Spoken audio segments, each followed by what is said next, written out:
Hey, everybody, it's another Thursday. I want to say welcome to the conversation, Outspoken Opinionated. Of course, I am your host, Edwin Meyer, back again as an amazing Thursday. Day has been great. For those who aren't familiar with what's going on Thursday evenings, this is the conversation. We are on Facebook, the conversation, Outspoken Opinionated. First of all, let me give you a disclaimer. So, Homeboy decided that he needed to get his teeth fixed. So I got these veneers on. I can't enunciate properly, so bear with me. But if you are on Facebook, I'm asking you to go and like us, The Conversation Outspoken Opinionated. We're also on YouTube, The Conversation Outspoken Opinionated. We've been given a rights to Spotify, so we are on Spotify as well. So you can go there, you can follow us, you can listen to us. And guess what? We're also on Apple Podcasts. So now we'll give you guys all the different options. You can go ahead, you can listen to us, you can watch us on YouTube, and you can just have a great time with us.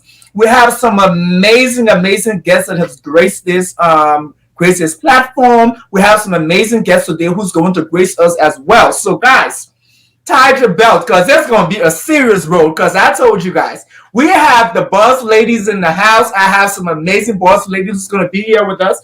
But in the spirit of celebrating National Women History Month, International Women's Day, I want to introduce you guys who are watching to something. So a year ago, I stumbled upon this. It's called the Warrior Women's Project. It is actually written by 21 immigrant women from around the world. Most of them are here in the States. And so I'm asking you, in celebration of the International Women's Day, go out to your bookstore, go to Amazon and buy this. It's called the Warrior Women's Project. One of the ladies in this book is going to be on the podcast soon. So I would recommend that you go ahead and buy this book so you'll be able to interact with her. I tell you, the stories in her are amazing. The stories in her are extremely familiar because as someone who's immigrant from the continent of Africa, being in America, I understand exactly what they're talking about. And so they talk about the first time they saw snow and all the great things that happen when you first come to America and the cold and all that stuff. But hey, celebrate. We ask you to go ahead. The Warriors Women Project is amazing. 21 stories of 21 immigrant women. And so I ask you to go ahead and do that. So in the celebration of International Women's Day, National Women's History Month, I reached out to three amazing ladies. Unfortunately, one of the ladies will not make it here tonight. But I have two amazing women, people I have really, I would say, respected. I've follow them. One of them really don't know that I follow all her food stuff on Instagram. I never went ahead and like follow her, but I would just follow. I'm like, oh my God, look at this food. Ooh. The other lady, been following her for years. And so we have two people. I have Tanya Abraham. She's a climate change and urban sanitation specialist. She currently works with the World Bank. I mean, when she sent in her bio, it was like, oh my God, like this lady has done so much. I mean, her portfolio is huge, from climate and disaster risk to climate change advice. She does some greenhouse gas accounting support. I mean, her evaluation efficiency of the municipal solid waste management is just over the top. She's traveled a lot. Then we have, of course, Cookie Vincent. I don't want to spoil her last name. So I'm going to wait for her to really tell us this new name that she acquired a couple of years ago. She can tell us how to pronounce it. But Cookie, of course, is a global marketing and social media marketer. She currently is the director of marketing with Agora. She hosts and owns Culture Crew podcast, and she's the CEO of Creed Hair Care. And let me tell you guys before I bring them on, my son is a fan of Creed Hair Care because that's the only product that can get that wire loose. So I'm going to bring them on. So welcome, guys. Welcome, Tanya. Welcome, Cookie. How are you guys doing? Doing good. Great. Thank you. How are you? I am good. I am having a great day. I always have a drink. I don't know if you guys have some, but I do. Oh, man. I should have gotten some. I was telling Tanya that I went this week and got veneers. And so my speech is a little bit, I can enunciate too well, but I will try my best. But thank you guys for honoring the invitation. Thank you for being here. This is super dope for me as we celebrate, International Women's Day, National Women's History Month. It's super important that we really celebrate Black women who I consider boss ladies. And why I said that is because like I said, I follow you guys, I've seen what you guys have done, and I realized that in your stride and in your strength, you've done a lot. And a lot of people don't try to uplift our brown and black sisters. And my job as a black man is to uplift my sisters. And so I just want us to jump right in, if that works for you. And Cookie, how do we pronounce the new name that you just acquired a couple of years ago? I just acquired. It is Osei. So really easy. Yep, Osei. Okay. It's and to be honest, it's if you Google the last name, it's a very popular Ghanaian last name. But I obviously I am a Liberian, but yes, I'm married to a Ghanaian, and that name is so common in the culture.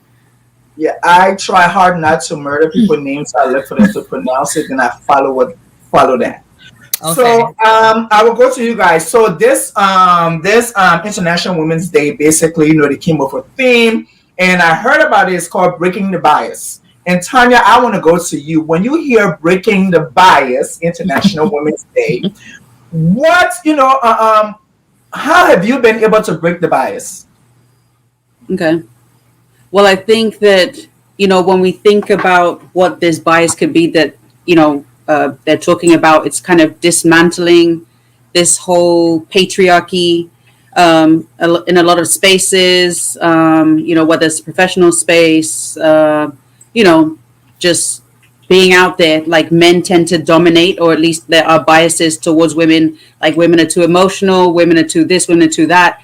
And, I think for me, with trying to be a little bit more intentional with my thoughts and like my initial perceptions, kind of question, okay, this person might have said something in a meeting, like, let me think about, am I being biased with how I'm reacting to this or what I'm thinking about what was said? So I think in my capacity, a way that I can see myself trying to, dismantle that is just, first of all, just controlling how I think and react and see certain things, because it could be that I'm also biased being an African. And you know what I mean? It could be that is just something that's done in a particular culture. So it's all these little bits and pieces really that I think can help us to dismantle this bias that exists. Cookie? Yeah, absolutely. Tanya could not have said it any better. You know what I mean? I do think that it is an unconscious bias, sometimes that happens in different walks of life, whether similar to what Tanya said, whether it's in the workplace or wherever you may be. So it's just, I think it's important for us to just, focus on like bridging that gap, you know what I mean? And like working on gender inequality and segregation. And even though we've made a lot of progress, there's still a lot of progress that needs to be made in different areas of our life. So I think I'm glad that it's a topic for this year's International Women's Day. And I think it needs to always continue to be a topic. But it's good that we're focusing on it because, like I said, progress has been made, but there's still a lot that needs to be made. And the proof is in the numbers. It's not even something that is just being said, and it's crazy, actually, that it still has to be like a topic of discussion, because if you look at the numbers on one side of it, it's like Black women in particular, but it's International Women's Day, you know what I mean? So we talk about everybody, but me being a Black woman, that's, what I associate with. And it's like, we are the ones starting businesses more. And, even in terms of when you think about women and education, we're furthering beyond just Black women, but Black women in particular too.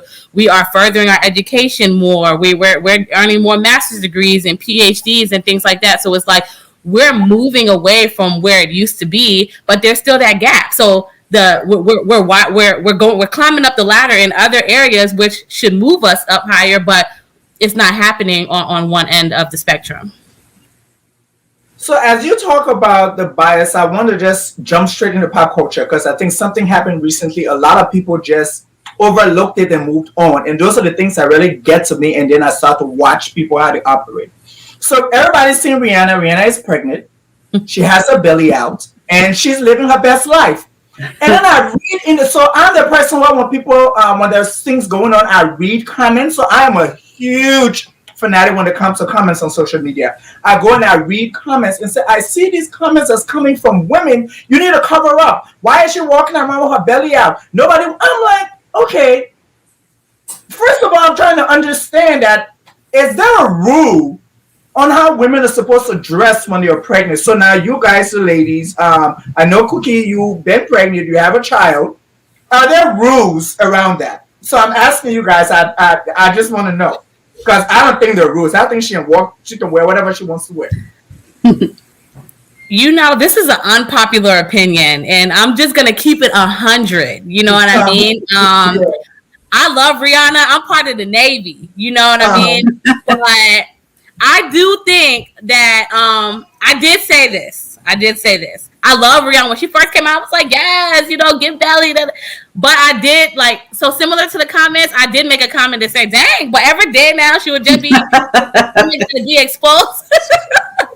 I'm not, so, you know, I know I'm definitely the unpopular opinion because I did say this, you know what I mean? Just because, especially the Anna Wintour, was it Anna Wintour? She went to her show. Yeah. She was in the lingerie and stuff like that.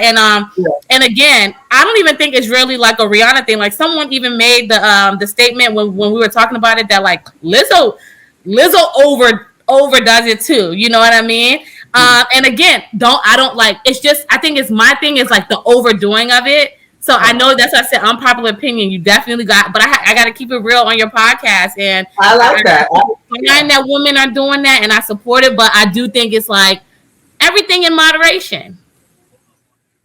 Miss Tanya, what's your thoughts on it? I mean, I think I'm kind of on the same bandwagon as Cookie. Don't get me wrong. I'm definitely not someone that's like, oh, when you're pregnant, you have to be modest. You have to cover up. No, absolutely not. And like when she first dropped that photo and we found out, it confirmed all the rumors that she was actually pregnant. I was super excited. You know what I mean? Still am excited. I think for me, it's just like there can be too much of, you know, I won't even say a good thing. Like, and even when we think about it back home, like, you know, like in different parts of Africa and other parts of the world, like when you're pregnant, you probably don't want to be wearing that many clothes and you're probably either walking around in your lapa or you got your little, you know what I mean? So it is something that I think we're used to seeing maybe like in more private spaces, like, but I admire how bold she is, but at the same time, I'm kind of like, Atayana, you know what I mean? Like, you can wrap it up a little bit, you know? But this is where I'm coming from. And I think it's because when, I know that when women are pregnant, they're extremely hot. It's very uncomfortable. Not trying to say anything, but I feel it's like, hey, if this woman feels that's what she wants to wear, let her wear it. And I don't want to be mean to her, but I think she look really good with that belly showing out. She does. And so, you know, I think it's like, but for me, what really gets me is, and your comment of, you know, with tiredness, it's like I've seen like really bad comments, and I'm like, oh my God. This is a human being. She's carrying a child. Like, take time with her. And so when I looked, and then for me, it flips because then it's International Women's Day, and it's National Women's History Month, and everybody want to talk about the women and how they love women. I'm like, okay, you were just trying to tear down a pregnant woman by the way she looked. So that's why, so those are the things for me. And so I just want us to move now. What is your definition when it comes to a boss chick or a boss lady? And I don't want to say the other word, but sometimes they say the boss B and all that stuff. But what is your definition, Cookie, of a boss lady? Oh, me. Okay. Yeah, I think it's whatever you make it. You know what I mean? You're a boss in your own right. You know what I mean? So whether you're a boss mom or a boss or a boss, whatever you may be, you know what I mean? Is you owning that, you know, you taking it and making it yours, you being a disruptor, you know, in the space that you're in. And I think that's what makes you a boss. You know, you're sometimes going against the status quo. But yeah, I just think that no one can necessarily, I don't think that's a title that someone else needs to even put on you. It's a title that you put on yourself and you wear it. You know what I mean? And as long as you're doing boss stuff, you know, I'm not gonna use you use profanity, but as long as you're doing boss stuff, you know, and like I said, being a disruptor in your space, then yeah, I consider that, you know, being a boss chick. Absolutely.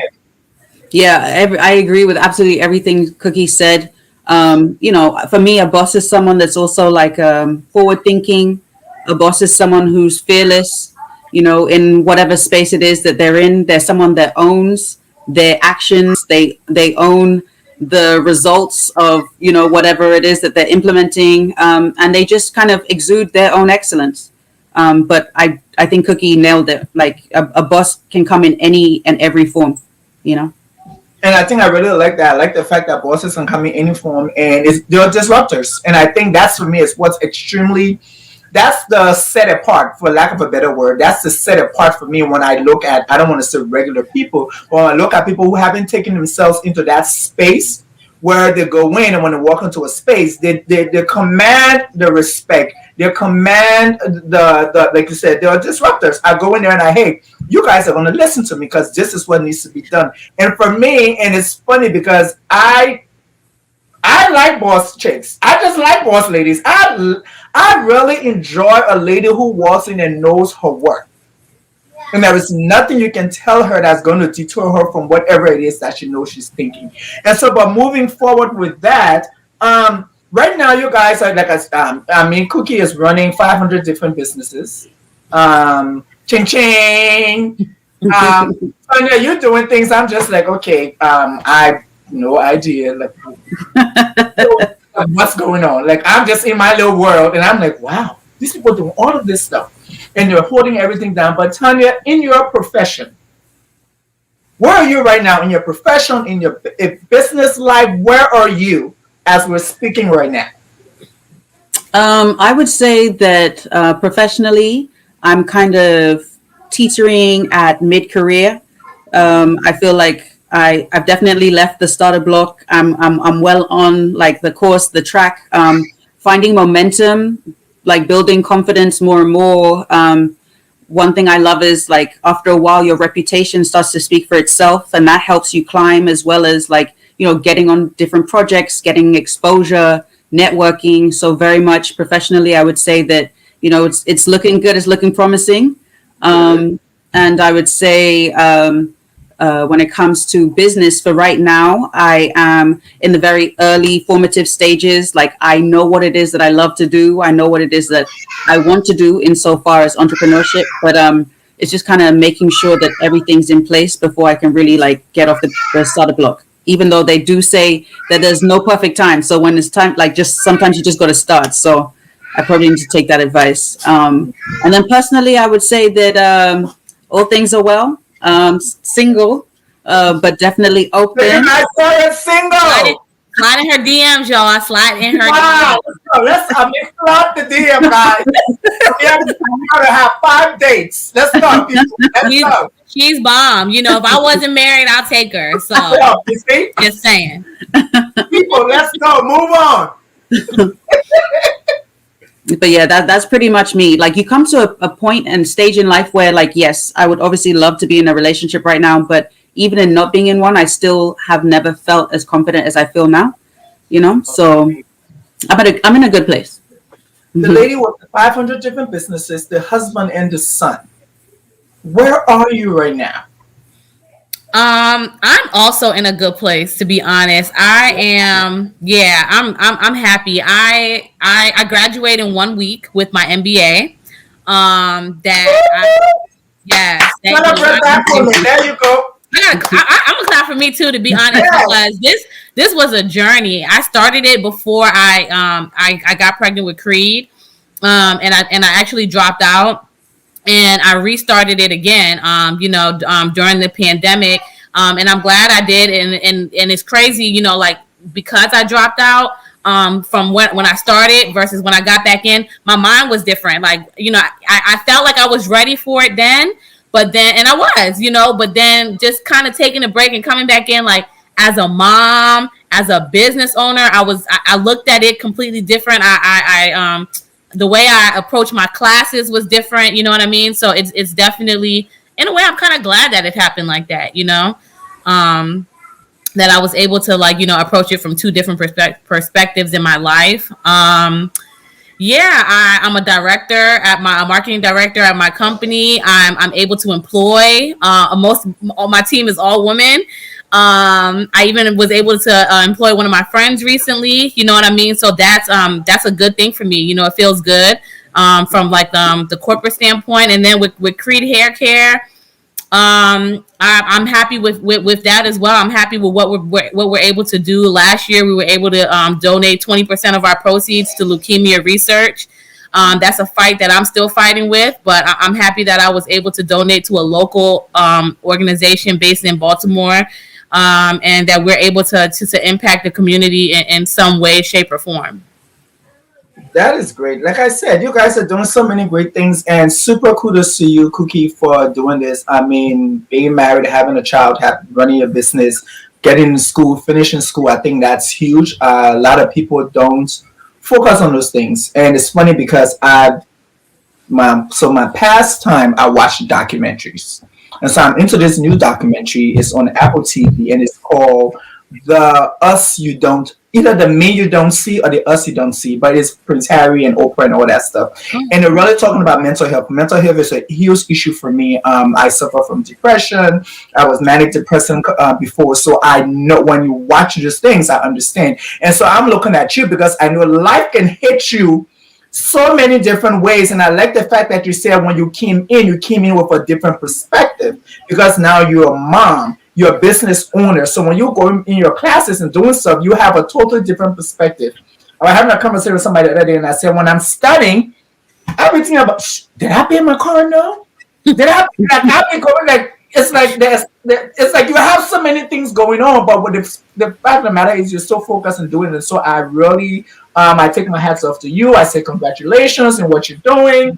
What do you know now? You wish you knew 5 years ago, Cookie. Trust the process. Mm. To be honest, you know, because I think similar to what you were just saying in a way, it's like I think as people, you know what I mean, we just try to like what's the like you know what am I doing, what's the next thing, what's the this or what's the outcome of this gonna be, and you know just kind of just I don't know if that's you know we're all Liberian here. I don't know if it's that Yeah, that's our Liberian culture, you know what I mean, to just kind I of be think people in general. Yeah, yeah okay yeah just people in general. going. So sometimes you just gotta you know, and that's something that I know now that I wish I would have known before because I think at times before I was just kind of like, and I'm still on the go, but I trust the process. You know what I mean? And if I get derailed, I still trust the process because, as I just mentioned, like look, the end goal is going to be good. You know what I mean? So just trust the process. So I think that one of the first things would be closed mouths don't get fed.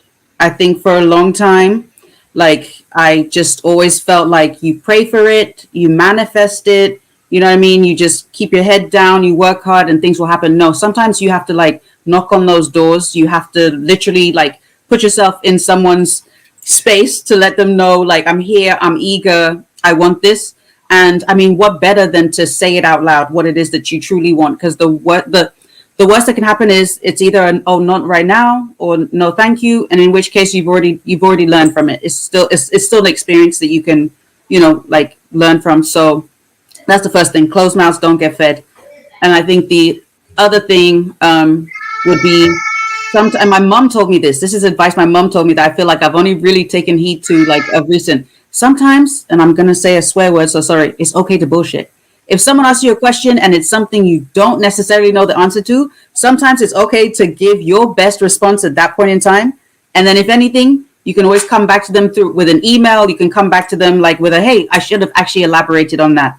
And then you give them what you've researched, you know what I mean? But half the time, if you just trust your instincts and trust yourself and that you know it, that thing that you think is BSing is actually the right answer. So I think those are like the two main things for me.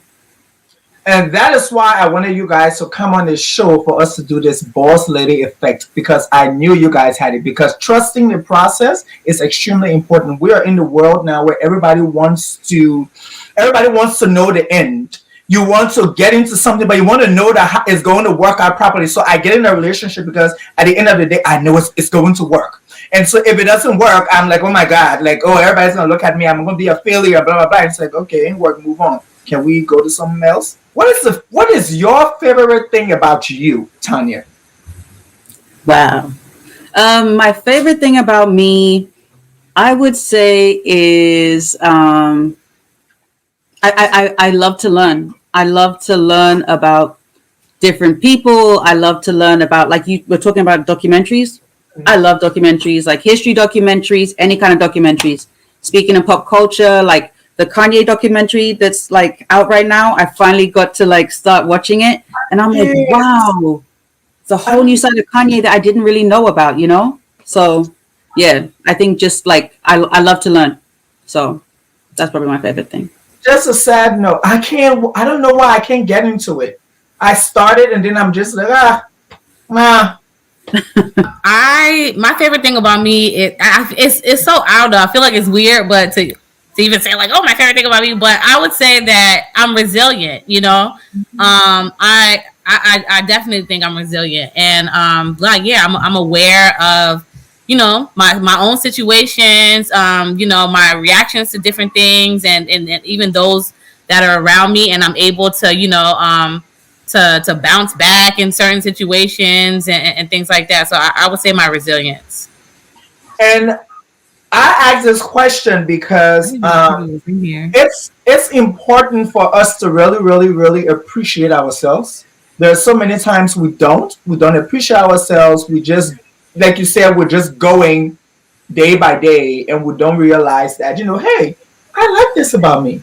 You know, there was this thing like I really like this about me. Like I told us, I like the fact that I am an extrovert. I'm out there, but then I also like my me time.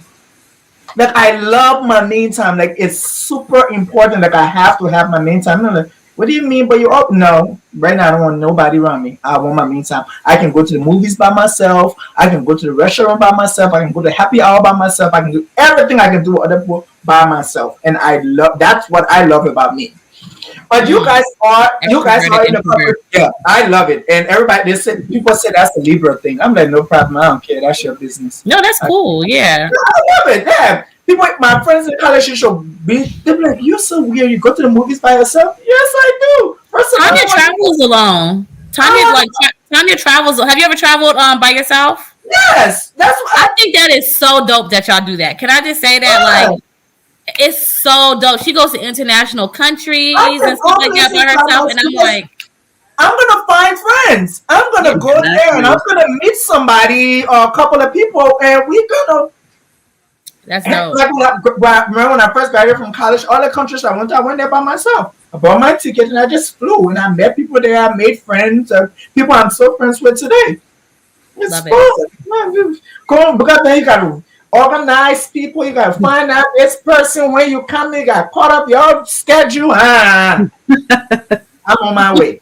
But you guys are in great professional settings. I would say you guys are in corporate America. You guys are women. You guys are black women, and you guys are young black women.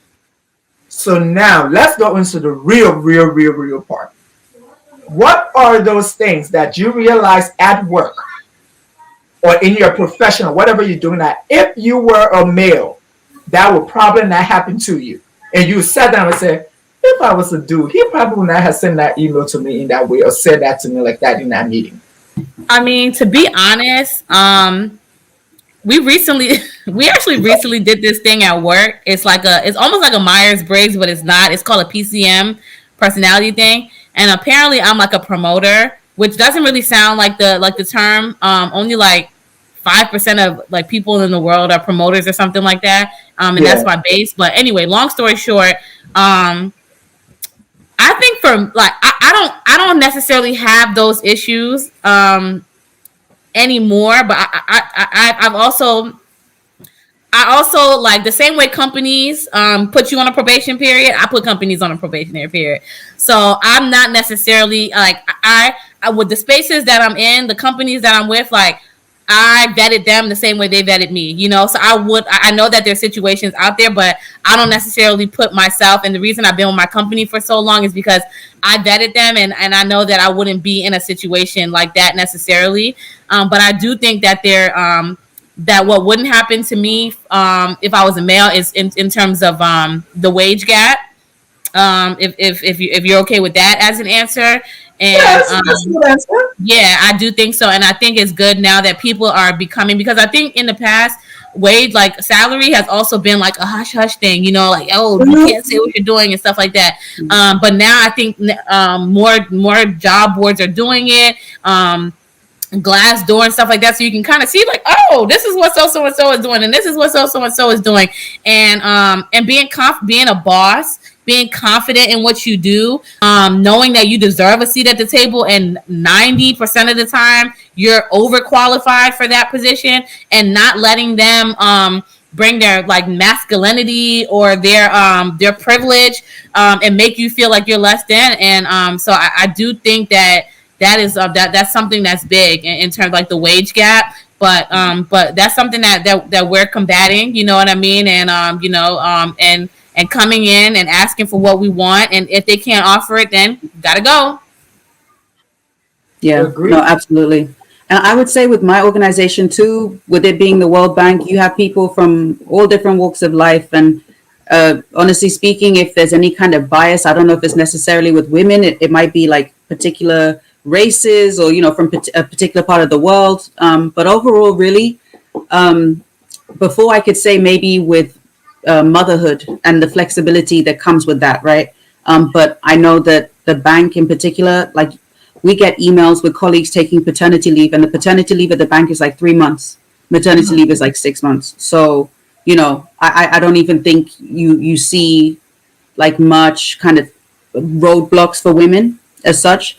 And then also more and more, I'm seeing more societies, more clubs, more like opportunities for mentorship and stuff like that. So I think those traditionally are probably some of the things that are missing that kind of make it difficult for some women to climb or to grow. Yeah. But definitely within the bank, like Cookie said, it's about finding the right organization that's the best fit for you, as well as you being the best fit for them.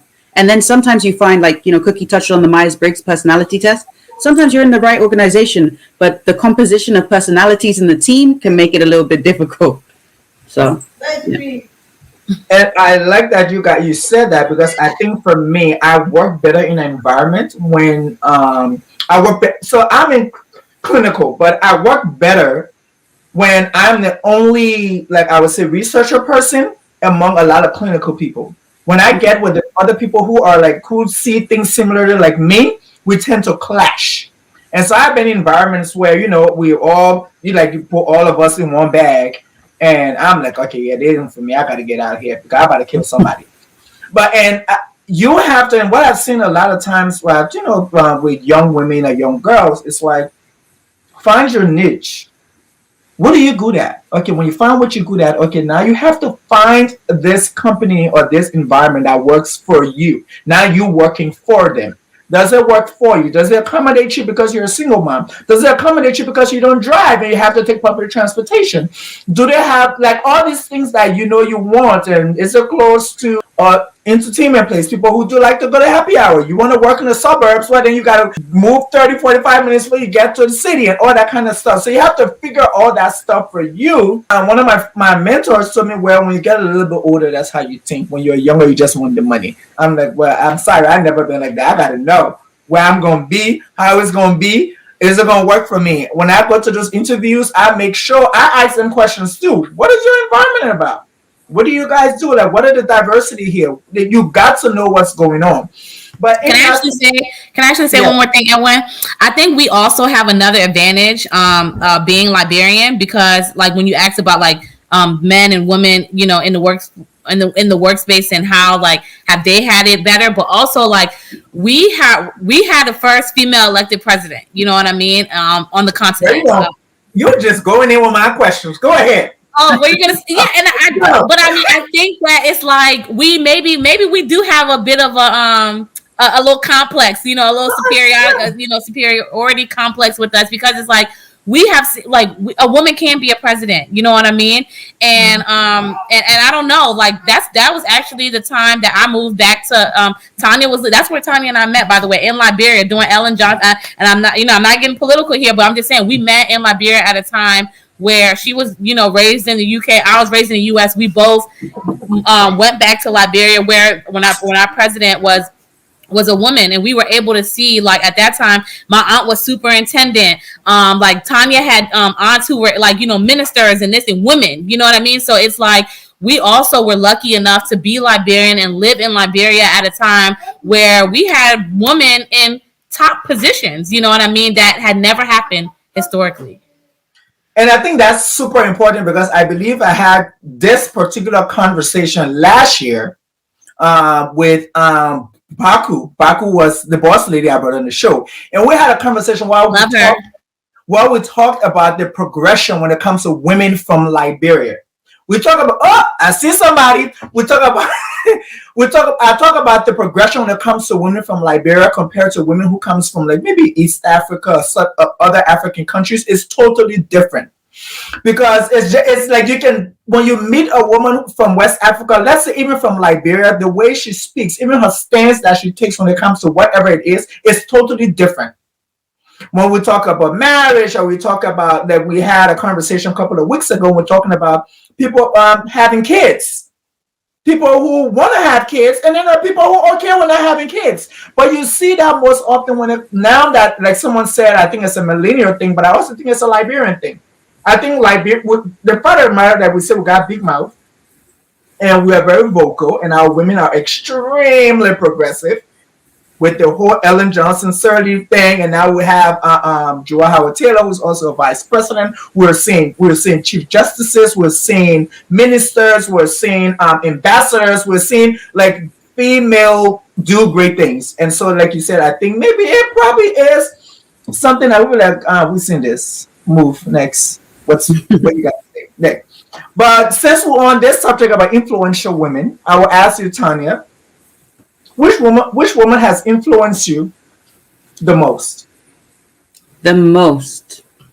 I don't know if I can narrow it down to one, but okay, go ahead. Say, probably, I mean, because the two women I know the most, my mother and my grandmother, and I mean, that is, like, for so many, I have, like, the utmost respect for both those women, because the sacrifices that they made, are just so many. My mom, she worked with the UN for 25 years, UNHCR. So she was, like, in the refugee camps. And, with that choice that she made, that career path, that meant that she couldn't raise me. She didn't want me to, have to be, like, raised by nannies, essentially. So, I respect her for that. She had a great career. She made sure that she made time for me. We have an amazing relationship. She's a barrister. She's got, like, all these, like, credentials and stuff. And she's just also really down to earth. We have such a great relationship. So I'm inspired by her, like, on every single level. And then my grandmother too, like, she was born in 1930. She came and she literally went to university. She finished undergrad here. She did her master's here at Harvard. I'm like, what? Like, back in the 50s, 60s? That's incredible. So yeah, the 50s. So, those are the two women I would say really inspire me. But also, working in international development and working in the environmental space. Also, people like Greta Thunberg, who is, like, 17 years old. She's inspiring. Even friends like Cookie, I tell Cookie she's Superwoman, because she literally, you know what I mean? She kills kind of inside the business. Exactly. So it was hard to narrow it down to those two people, but I'm inspired by a lot of women. Amazing. Cookie? Yes, I'm gonna go the same route to be honest as Tanya, and I'm gonna say my mom 1000%. When I think about it, when I moved back to the U.S. After moving to Liberia, and I thought I was actually, like, when I moved there, I'm like, forget America, I'm not coming back to this place, and then I did, but then when I came back, it was like having to, like, having to start all over, essentially. And it made me really, it really made me see my mom in a different light. You know what I mean? Because I'm like, and that was hard for me, but my lonesome, no child, no nothing. You know what I mean? And it's like, dang, like, this woman was, like, displaced because of a war. You know what I mean? Had her businesses going, everything like, like doing a home, business, everything doing extremely well in Liberia, and then has to come to America with 3 children, you know what I mean? And start, from the bottom, essentially with a master's degree, you know what I mean? And all these things, and worked so many jobs, you know what I mean, and never, there was never a time where we wanted for anything, you know what I mean, and also, but dealing with so many other things, societal pressures, like relationship stuff, and just and never seeing it, you know what I mean, like I never, like I know now as an adult that these things happen, but it's like I don't remember seeing my mom like sad or but it's like when she was going through these things, and never showed it, just always showed up and made sure that like we were in a happy and a healthy home, and I admire her for that, and I wish I could just be like half of the woman that she is, and able to still be just a ray of sunshine at all times. So she's definitely my number one. I love that you brought that up because I know that has been my strength. I was married, I got a divorce, so I had to start life all over. And I remember crying, oh my God, I was living with my friend in a room because I had to start my life all over. And I was just like, and I sat down one day, I was like, you're crazy. Your life was uprooted from your country. We went to Ivory Coast, start life all over. You go back to Liberia, another war comes. You have to start life all over. Then you come to America. I'm like, that woman will do all that stuff. She did it 4 or 5 times. And now you're doing it one time and you complaining? And I was like, wow. Like the things that sometimes you don't look at until you get in it and realize that, ooh, she did that and she ain't from. One day, she gave me everything I wanted. Everything I needed was there. So yeah, I'm with you guys. My mom, I know, is the most influential woman. I call her my strong black girl magic because she is amazing with us every day, by the way. But now we can make the love sweet. Now we can make the love sweet. Every day we're fighting, but we don't get each other. But so you guys are doing, your thing. We saw a little man in the background, and so how do you? I just want to ask you guys, after. What's the day like for Tanya? How does she wind down when she, how does that whole winding down works for Miss Tanya? Well, for me, I really like to, well, first of all, COVID helped me realize that sometimes, you can do other things aside from happy hour to wind down. I really go back into reading and stuff like that. I joined a book club. So, I can find solace and just peace from, like, it can range from, if I'm home, I'm trying to save a little bit of money, it's reading a book, it's watching some Netflix or whatever, living here and having family and friends all around the world. Sometimes it's video calling and just catching up. Other times, like, I love being out in the streets, and it is like museums, art galleries, concerts, checking out new restaurants, new bars, getting content for my blog. So it can be a combination of things. Yeah. So Miss Cookie, how do you wind down? If there's anything in your life called winding down. Child. Yeah, so I wind down. I love a good show. Let me just be honest with you. I wish I could be like Tanya and get into all the reading. My friend Chantel was the one who actually started the book club, and I'm like, nah, y'all go ahead and do that. You know what I mean? Tell me how the book is. But no, I wind down. I get into my shows, and that's how I wind down. And I also and a lot of my shows are Creed shows, you know what I mean? So I'm watching all the Disney flicks, but it's fun for me. It is. It's my relaxation time, because it's sometimes we gotta, at least for me, I feel like I'm always on a screen. Like my laptop, my this, my that, and it's like, and I mean, even the TV is in a sense a screen also, you know what I mean? But it's like I'm not like engaged in it, like I'm doing something, like just not on my phone or just doing something with him. So that's my way of winding down, because I feel like I'm always on my phone and I'm always on my laptop, and I like to do that. And then another thing is just like and that was, COVID time, and even still now a little bit, but beyond that, it's just, getting out and doing, fun activities around the DMV. But for the most part, I've turned into a homebody. So yeah, if I'm relaxing, I'm just trying not to be in my emails and on social media doing something. Yeah. I like, and before I forget, you guys saw Chantel. Chantel was also on the show last season. She sparked something in me that I'm doing. So I started this whole initiative called Pure Poverty, based on her book that she wrote, John Jay Go Upriver, where in the book there is a passage where the girl doesn't go to school because she's on her period. That, when I say that, freaked me out. That freaked me out. I'm like, are you kidding me? And so because of that, I started this huge initiative. We were able to provide pads, tampons to over 400 girls in Liberia. We are still supplying those girls right now because I have a team in Liberia that's helping me. So just shout out there, Chantel. I always tell her thank you, because she just don't know what those words can do. They really, really, really got me going. And so I really appreciate it. But you guys are bosses in your own right. Like I said, you guys are boss shit. That's what we actually brought. I asked you guys to come here on the show to be with me. But what is your boss style? And I will start with Cookie. What's your boss style? I emulate my best bosses. You know what I mean? So that's my boss style, and I build upon it.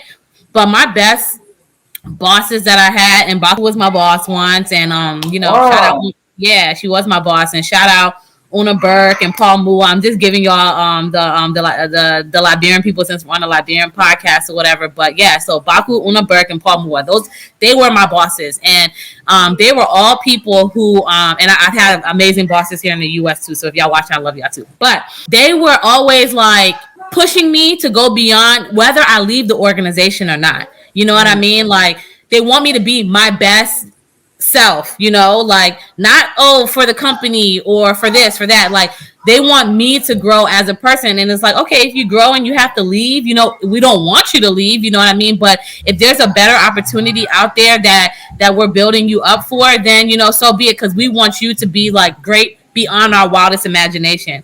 And I think that's my boss style. And I feel like when I get feedback from people who are, like, who work with me and who are in my space, it's similar to that. You know what I mean? Like, like Cookie builds me up and things like that. So I definitely think that's my boss style, to just kind of be in spaces with people who are, and also like not being don't want to be the smartest person in the room, and being in spaces, you know what I mean, that with people who motivate me and drive me to that next direction, and hopefully to be the same thing for other people who are, who are coming up. I would say that my boss style, where I felt teams that I felt I've really flourished in and been able to like grow and produce the best like results, has always been teams where there isn't like a strong hierarchy. So I would say for my boss style as well, I like to operate and work with people where everyone is open to speak, share ideas, lead on areas that they know they are, strongest at. So that's my boss style. I think that, at the end of the day, it will be whoever, the task team lead is that's going to be, submitting the final document or pressing send. But we all know that it takes so many people to like put the reports together, like, and all of that. So it's about acknowledging everyone for their, inputs. And then it's also about celebrating everyone. I'm definitely someone that knows the power of, constructive feedback, but then also, being able to give people their praise, like when they've made even the smallest accomplishments. So I would say that's my boss style as well. Awesome. We started off talking about International Women's Day, National Women's History Month. Do you guys think it's important to have a day, International Women's Day, or a whole month set aside to celebrate women? I don't mind starting. I think it's absolutely important. I don't think it needs to be a day. For me personally, I celebrate. I don't need a day. I celebrate. I don't need Black History Month. I don't need Women's History Month. I don't need International Women's Day. I celebrate being, I don't need July 26th. I celebrate being black. Like every day. Okay. Shoot. So yeah, to be honest, and then even when I think about my brand, Creed Hair Care, just like a little bit of info for for the viewers, it is literally a woman-owned business. So I own the business. My supplies, my ingredients, my aloe vera, my everything, I source it from Black women. My bottles, Black women. My labels, Black women. So all my everything that goes into my brand is Black women. So it's truly like when someone when I get money, they get money, because I gotta buy my bottles from them and I gotta buy my ingredients from them, and it's literally a Black woman owned business. So and like I mentioned even before, like I mentioned 2 women. But even now, my boss is a woman. Like, I think, like women supporting women. Tanya is like my best friend. Women supporting women, we can do wonders, you know what I mean, when we work together. And I don't like the narrative of like, I don't even know if that's still a narrative, because I don't consume, I don't follow things that are like that. Things that I follow are very positive and stuff like that. So I don't consume negativity anyway. But I really truly think that, like, that whole thing of like, oh, women are no, I don't believe that. I've had amazing, women bosses, and I think that, like, it's amazing what we can do together, and I love it. And I don't even think that we really celebrate it on a monthly basis. I think now it has become just a thing, and it's like it's an ongoing thing. Every day is like, woman crush this and woman this, all throughout the year. I was thinking back the other day, and like Cookie and I participated in the Women's March. What year was it? I think it was like 2017 or something. Yeah. So it's like, I think that as much as Cookie said, like, we are just in this space where it's just it's innate within us. It's just what we do. We love to promote Black owned this, or, support friends, women owned, like minority owned, you know what I mean? It is something that's become much more, like mainstream. I still also think it's important to have, months or like days where we can find, ways to represent or to celebrate, how far we've come, but then also to, think back, and really assess, well, what more needs to be done. Because, if it's not in existence, then we don't have the time to really sit back and think, okay, well, like, I love it. Chantal, like Black History Month, remember, she was sharing every day, she would share a different fact about, like, like a significant Black historical, person, event. And, the same thing with like women's. I love learning about all these things that I didn't necessarily know before, because it's either going to spark an idea, or it's going to be inspirational, or it's just, good to know so that these things aren't forgotten. I think supporting Black businesses, supporting Black women, I think is important. I think what we as Black people, we need to make that conscious effort. So when you walk into a store, it's weird, but that's what I do. I look around. I say, okay, oh, no, they ain't Black people. I'm sorry. I walk outside and I go somewhere else. And people, that's weird. No, it's not. Trust me. People who aren't my color do the same thing.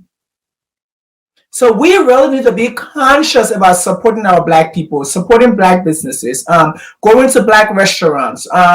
If you need, whatever space we think we need to get in, there are Black people there. There are Black people occupying those spaces, and we need to take advantage of that. And so before we leave, because you guys won't believe it, it's almost in 60 minutes. What do you think is one of the hardest things that women face today? Whether it's in a profession, personal life, whatever it is.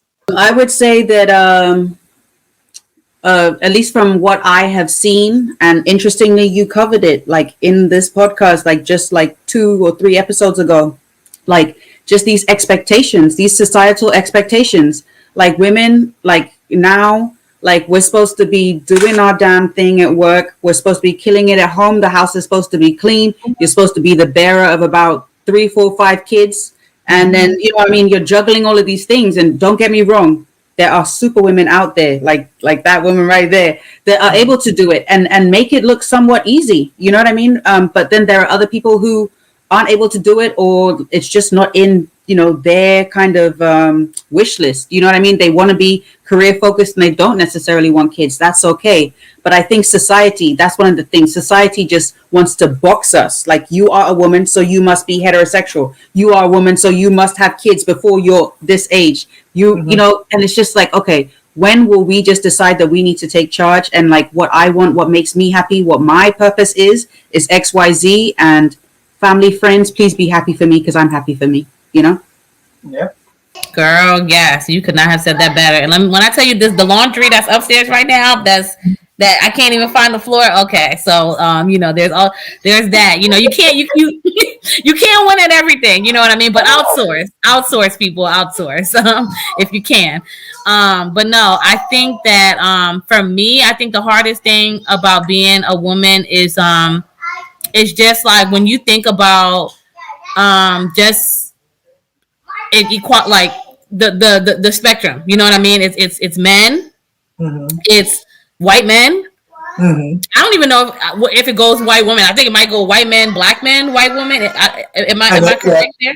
Yeah, you're correct. Yeah. White men, black men, and then white women, and then black woman. And then black woman. You know what I mean? So I think that to be honest, I think that's the hardest thing. You know what I mean? Because it's like we are literally we always hustling. You know what I mean? We always gotta prove ourselves. You know what I mean? And I hope that I hope that goes away. You know what I mean? Because it's like we've already proven ourselves, and society just needs to catch up. In all honesty, yeah. And that's it, people. This was the conversation with Tanya Abraham and Cookie Vincent Osset. And so this has been great, you guys. I appreciate you coming here, giving us wisdom, just sharing knowledge with us. And I think that's one of the most important things for me when it comes to International Women's Day or Women's History Month, is where we have women share with us their story, put us in their place, and let us see it from their perspective. And so that's why we've had all these amazing women. We ask you to, you will be back again. I'll let you know that. But I said thank you for coming. We appreciate you guys, and you guys have a great evening. Thank you so much. We love the conversation. Been loving it since you came out with it. All the guests that you have, it's just always getting better and better and better. And yes, I'm so excited for the additional seasons to come. But thanks for inviting us here today. And thanks for the conversation. Thanks for the topic. Always great topics and definitely needed. And what better person than you? Thank you. Appreciate it. Well, you guys have a good evening. You too. Okay, guys. So, of course, this was the conversation Outspoken Opinionated. I'm your host, Edwin Maya. I want to say thank you for those who were watching. This was an edition of Boss Ladies with Cookie Vincent and Tanya Abraham. If you aren't following us, we are on Instagram, The Conversation with 2 N's, on Facebook, The Conversation, Outspoken and Opinionated. Of course, we are on Spotify, The Conversation, Outspoken and Opinionated, and we are on Apple Podcasts as well, The Conversation, Outspoken and Opinionated. This is the end. This is the 7 o'clock hour, and we are out. So you guys have an amazing evening, and we'll see you next week, Thursday, with a great episode.